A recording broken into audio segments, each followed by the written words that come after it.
Bharatiya Janata party రాష్ట్ర నాయకత్వం సీరియస్‌గా ఆలోచించుకోకపోతే, ఇక దెబ్బ బాగా అంటే మేమనుకున్నట్టు రాజకీయం నడవకపోతే దొంగలు మా పార్ట్నర్సే అని చెప్పే ప్రయత్నం చేస్తున్నారు. తిరుమల లడ్డూకి సంబంధించిన దాంట్లో పదే పదే ఈనాడు రోజు రాసుకొస్తున్నది, జ్యోతి రాసుకొస్తున్నది. సిట్ మేము చెప్పినట్టు ఎందుకు చేయలేదు? మేము ఆల్రెడీ మేమే ఇన్వెస్టిగేట్ చేసేసాం. మేమే ఛార్జ్ షీట్ ఏసేసాం.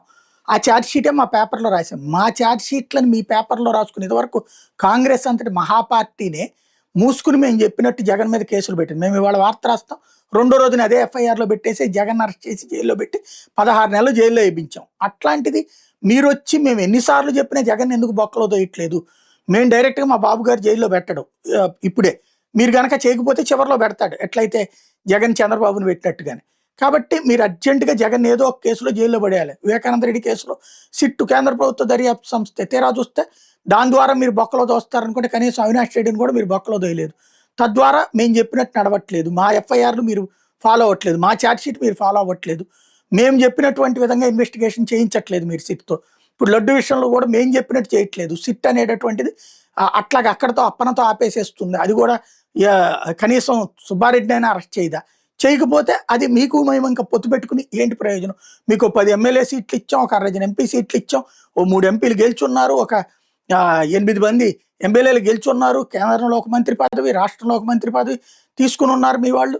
ఇదంతా మా దయ వల్లనే కాబట్టి మీరు గనక మా మాట వినకపోతే మీ సంగతి తేలుస్తాం అన్నటువంటి కోణంలో బీజేపీ మీద దాడి ప్రారంభమైంది. అందులో భాగంగా ఈనాడు ఈ టైప్ అయితే జ్యోతి వచ్చేటప్పటికి ఏకంగా ఏది కేంద్ర ప్రభుత్వాన్ని అడ్డదిడ్డంగా ఇక్కడ తెలుగుదేశం ప్రభుత్వాన్ని అయితే అడ్డదిడ్డంగా సమర్థిస్తూ కేంద్ర ప్రభుత్వాన్ని అడ్డదిడ్డంగా నెగిటివ్ కథలు ప్రారంభించింది. రష్యా చమురు మీద సందిగ్ధం, ప్రభుత్వంలో ఒకళ్ళకొకళ్ళకి సమన్వయం లేదు, ఇట్లాగా అదే గనక ఇక్కడైతే గనక అద్భుతంగా ఉందన్నటువంటిగా రాసుకొస్తుంది. మరి భారతీయ జనతా పార్టీ దీన్ని తట్టుకోగలుగుతుందా లేదా అంటే గతంలో కూడా పాపం అట్లాగే బలిపశువు అయింది.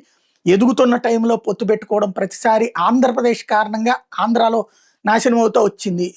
అప్పట్లో 98లో సింగిల్గానే 18% ఓట్లు సాధించిన పార్టీ 99లో తెలుగుదేశానికి ఇచ్చి తన ఉనికి కోల్పోయింది. 2004కి వచ్చాడు, 2009కి వచ్చేటప్పటికి అత్యంత నామమాత్రపు ఉనికైంది. రాష్ట్ర విభజన తర్వాత తెలంగాణలో ఎదిగేటటువంటి సందర్భంలో అప్పుడు పొత్తు పెట్టుకుని చివరికి అది కాస్త ఆ ఎదుగుదలని ఇంకా ఇప్పటికీ సాగదీసుకోవాల్సిన పరిస్థితి వచ్చింది. ఆంధ్రప్రదేశ్లో మళ్ళీ ఆ టైంలో కంటిన్యూగా ఇండివిజువల్గా ఉండుంటే కనుక వాళ్ళకి తృతీయ ప్రత్యామ్నాయం స్థాయికి వచ్చి ప్రతిపక్షం అధికార పక్షం తేల్చుకునేది. అప్పుడు పొత్తయింది, ఇప్పుడు పొత్తయింది. ఈ దఫా ఇంకా కొంత సమస్య అయింది.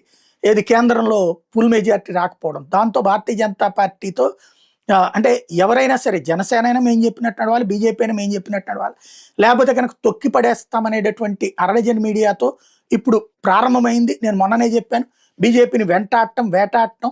చివరికి పాపం అప్పటికి బీజేపీకి సంబంధించిన కొంతమంది నాయకులు వీళ్ళు చెప్పినట్టు వింటున్నారు కానీ ఇక లేకపోతే వాళ్ళని వెంటాడేటట్టు కనబడుతోంది.